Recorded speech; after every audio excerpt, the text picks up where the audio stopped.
Welcome to Race to Win, a sailing podcast brought to you by RaceQs.com. We analyze RaceQ's 3D regatta replays and review racing tactics, rules, and winning strategies. I'm Julia, and today's podcast is the second one in a 5-part series about sailboat race starting strategies. Today we're going to talk about the Vanderbilt Start, which was named for famous America's Cup skipper and super rich guy Harold Vanderbilt. It's a pretty simple start, similar in execution to the reach in, reach out start we discussed in the last podcast. But there are a few key differences. Before I delve into the finer points of the starting strategy, I want to make sure that we're on the same page with this 3D animated replay here.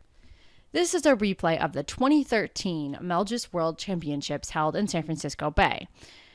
The starting area is defined in this replay as this green shrinking box. On one end, you have the pacer line, which is this line here that the RaceQs app actually calculates. Now, on the other end, you have the starting line.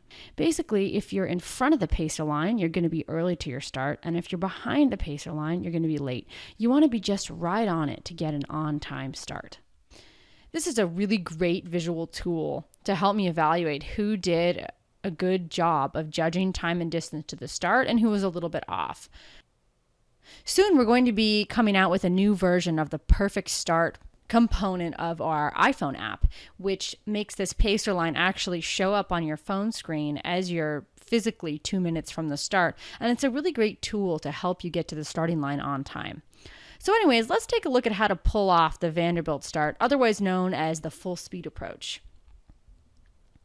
So not unlike the reaching in, reaching out start, this is going to work better in a small, friendly fleet where you can make these big, long runs out and in without too much interference from other boats and without getting dumped on by a lot of bad air. It's pretty easy to execute. You're going to start up by the starting line and then reach away for, let's say, a minute on a broad reach.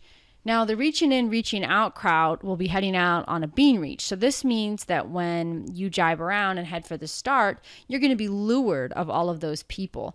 And then as an added benefit, you'll see them all off to windward as well. So by taking this slightly different approach, it's meant to kind of get you out of the pack a little bit. So once you make your jibe around and you're heading back towards the starting line, you want to be going as close to full speed as possible. Not completely full throttle because you want to have a little bit of maneuvering left in case you need to accelerate. What if you're a little bit late to the start?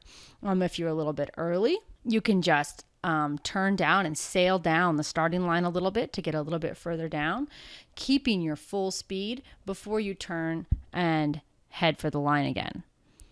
So the idea with this approach is that you're able to maintain a lot of control because you're going at almost full speed the entire time. So that means you're going to be able to punch through anybody that's trying to sit on top of you to windward. You'll be able to roll boats to leeward, left people up.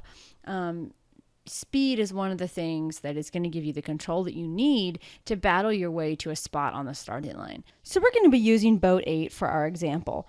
Right now you can see he's kind of stopped, going about a knot. He's just completed that jibe. We can see that colored line running through the starting area. That's his GPS track.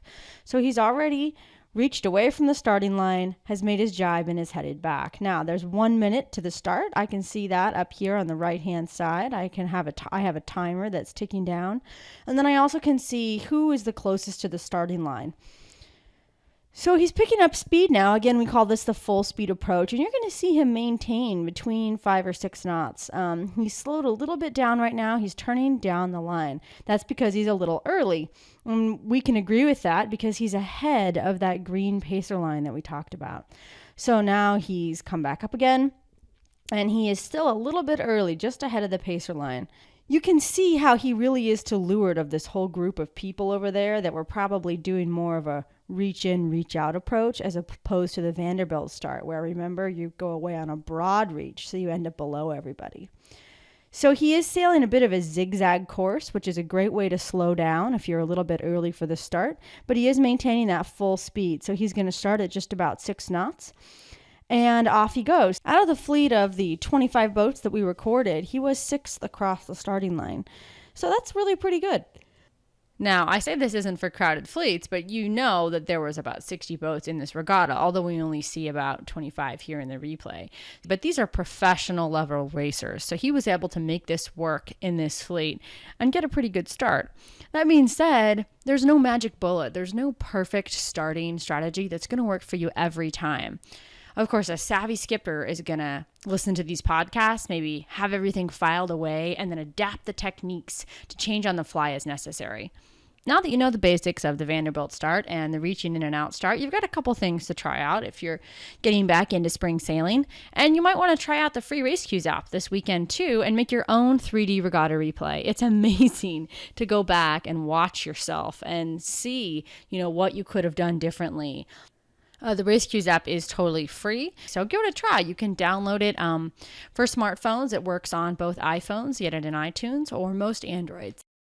So if you try out the app, send us a clip of your replay on YouTube, and we'd love to interview you and maybe even feature you in our next podcast. See you next time. If you enjoyed this podcast, you can find more on our website, www.racequeues.com/podcast, or search for RaceQueues on iTunes and click subscribe.